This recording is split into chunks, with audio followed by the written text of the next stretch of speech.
नमस्कार प्रणाम। हम राघवेंद्र स्वागत बा सबके इन खबर के भोजपुरी चैनल पे।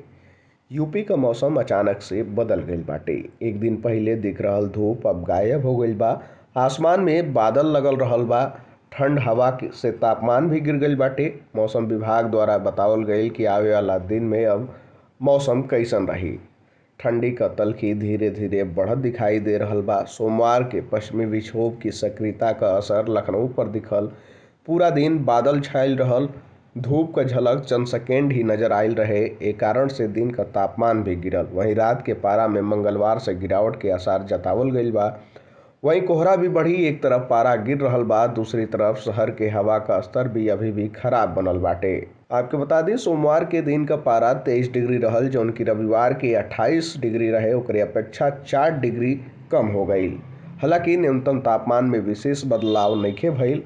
मौसम विभाग के अनुसार 2019 में 27 नवंबर के अधिकतम तापमान 21 डिग्री रहे, जबकि 20 में 24 डिग्री और 21 और 22 में 26 डिग्री दर्ज भइल रहे।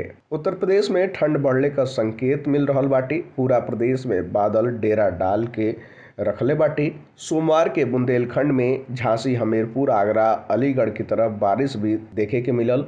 प्रयागराज, चित्रकूट, दक्षिण पूर्वी यूपी यानी कि विंध्य क्षेत्र के कुछ जिला में भी बूंदाबांदी के अभी भी आसार बाटे।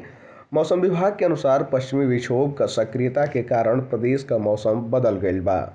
मध्य क्षोभ मंडल में अरब सागर एगो ट्रफ के रूप में पश्चिमी विक्षोभ सक्रिय हो गईल बा। एक कारण से प्रदेश के अधिकतम तापमान में 2 डिग्री सेल्सियस का गिरावट अइले का आसार बाटे। हालांकि ऐसा अनुमान बा कि रात का पारा 2 डिग्री तक बढ़ सकेला।